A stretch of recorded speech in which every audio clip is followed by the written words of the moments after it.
Aya babale oshun, aya babale. Aya babale oshun, aya babale. Aya babale oshun, aya babale. Aya babale oshun, aya babale. Aya babale oshun, aya babale. Aya babale oshun. Hey, I'm Emily. I'm Kate. I'm Lydia. And I'm Maddie. And this is Following Ley Ley Line, a podcast, an invitation to explore the world through music.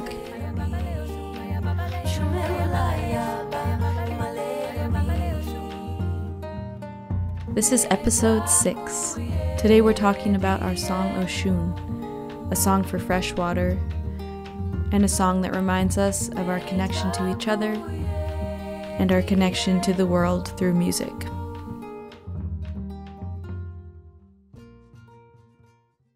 Okay. So, at this point, you guys want to watch it? Yeah.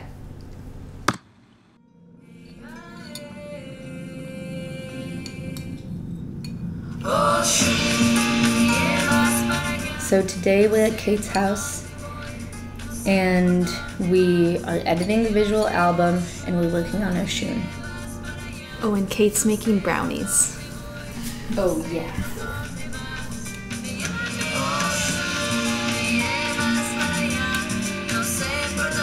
We kind of just pulled, there's a lot of this like gold dancing lady footage mixed with water footage. All the waterfall footage. There's so many of them. They're so beautiful. It's so cool too, because looking at all this footage, I remember like sitting on the edge of this waterfall, 400 feet up, trying 100 times to get the best shot. Yeah, when I see this one, it like makes my stomach kind of fall because I remember being like looking off the edge at it and how intense it was. It was so cool. So a lot of the footage that we're looking at right now is from a place in Brazil called Alto Paraíso, which means high paradise, and it's kind of like a high desert, but then there's this oasis, there's all these waterfalls, like giant waterfalls. And Maddie and I are from upstate New York, from Ithaca, New York, and so I have pretty high standards when it comes to waterfalls, but these waterfalls were the biggest, most amazing waterfalls I've ever seen. And we went on a bunch of hikes while we were there. We spent about a week and a half, and we took the cameras with us everywhere. And so that's a lot of the footage that's going into Oshun right now. Wait. Let's rewind. So we're going back to why Alto Paraíso is important. Yeah. Right? Yeah, we're going back to why Alto Paraíso is important and how this song came to be.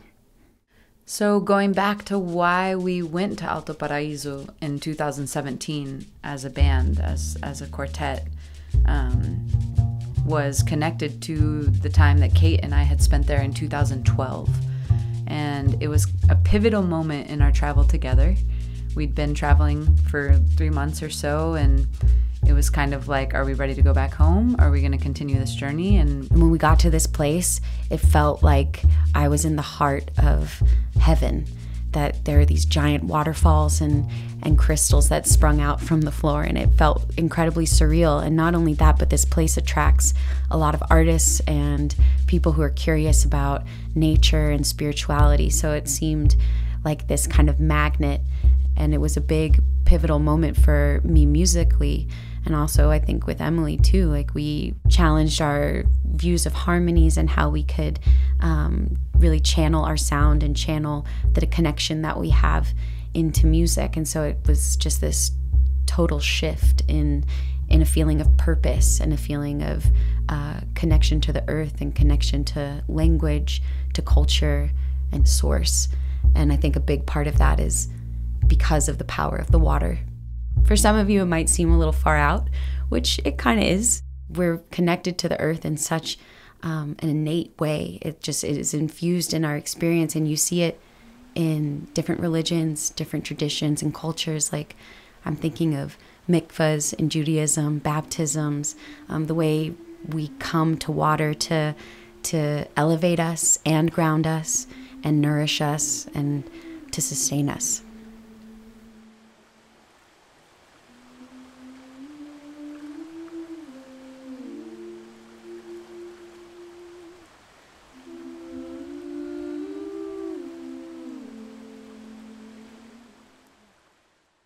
So now we can talk a little bit about 2017.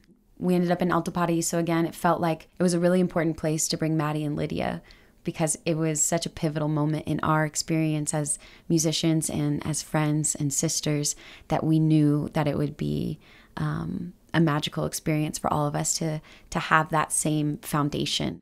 What happened in Alto Paraíso is we met this really amazing woman named Kalini, who's actually from the southern part of Brazil, but every year she comes up north to Alto Paraíso and has like a music retreat and stays at this kind of spiritual gathering place. What would you call Espaço Lotus? Kind of like a retreat center, community space retreat center. And it just so happened that they were having a contact improv retreat. And so they invited us to come and play for them in the middle of this dome. And the contact improv dancers danced around us. And you'll be able to see some of that footage in the visual album. And so I believe after the contact improv, Lydia had this moment of connecting with a woman named Kalini. And we set up a time to meet with her again in the dome. And it was just a beautiful day, and the light coming through the windows inspired a song share. And she brought this song that an African teacher of hers had taught that referenced Oxum. It's from the candomblé, which is a religion. In Yoruba, there are many songs that you can find. It's everywhere, the African influence in all over the world. Oh, of course. But there's like 4 parts. So it's like this.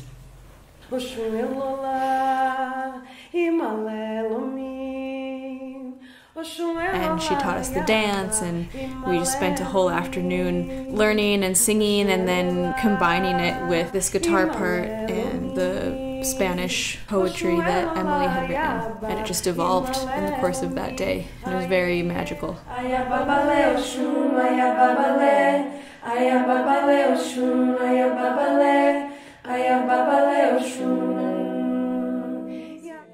This representation and this bridge between Africa and Brazil, tradition and innovation. This is a baião.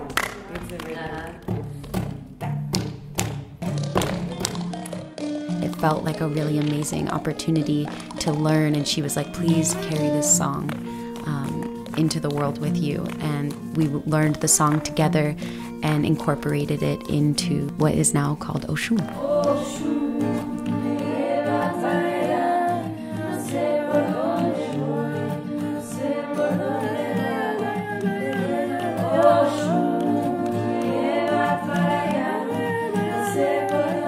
Emily had these words already written in Spanish. Maybe you should explain them. Oh, I feel like we kind of formulated that together because Maddie had some ideas, and we were talking about the way that water moves around barriers and difficult obstacles, essentially effortlessly finding the path of least resistance. And so it says, Oxum me llevas para allá, you carry me there, no sé por dónde voy, no sé por dónde vas, I don't know where I'm going, I'm not sure where you're going, pero me llevas, you carry me, nonetheless.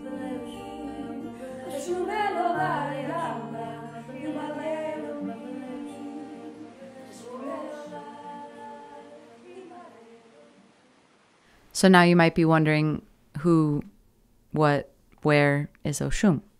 Oxum is the deity of fresh water, and she's derived from the Yoruba religions, which have now spread across the world, but in particular in Brazil, the Orishas, not only Oxum, but other deities are present in Candomblé, and in Cuba, in Santeria, which you might have heard of. And Oxum is the goddess of water. She's the goddess of fresh water. And she's represented by gold and honey. And she dances in a circle looking into a mirror. She represents fertility and love and beauty. All cultures and traditions have connections to natural elements, especially water. We live on this planet, and water is what keeps us alive. And even though that connection to the elements might seem so obvious and mundane, I think one thing that we really believe as a collective is how important it is to repeat those truths and really let them sink into your being, because we forget, we have so many distractions now, and so it's kind of became this mantra for us. So this album that we've been making for the past couple years really feels like the formation of the band, and we've been using water as a way to weave our connections, and it's a beautiful imagery of these rivers that merge into the sea and us running to become one in our own ways. And I think that speaks to how music holds memory, and how our lyrics and our poetry and our inspiration is a story not only of our history as a band, but a history of our community, of marking a moment in time, of really evaluating what is important to us and how we can continue to return to that.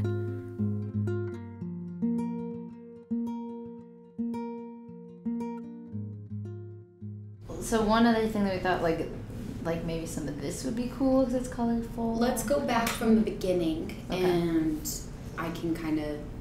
Essentially where we got to was, though, with all of the different traditions and colorfulness.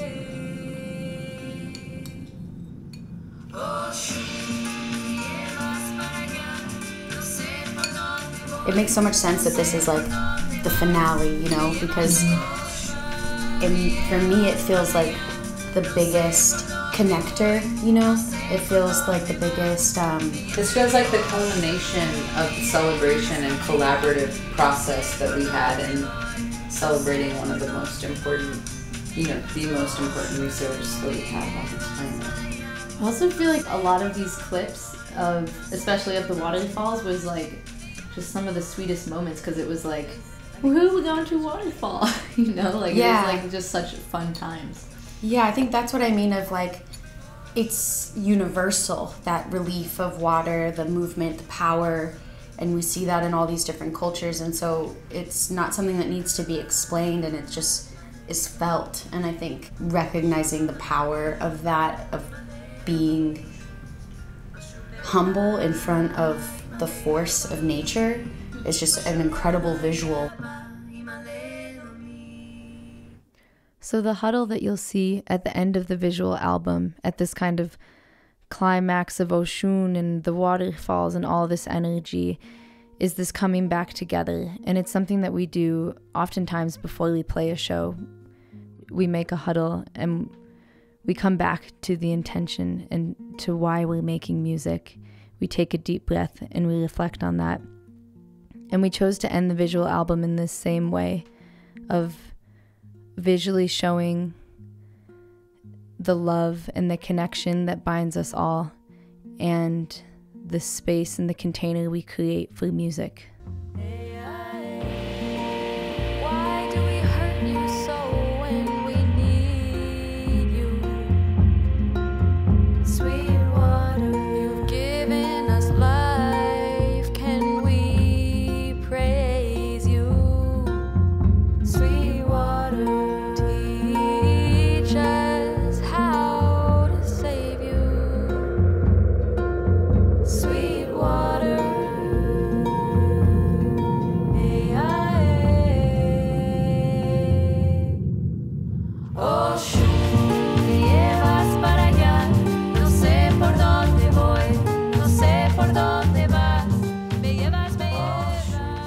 Thanks for tuning in to Following Ley Line.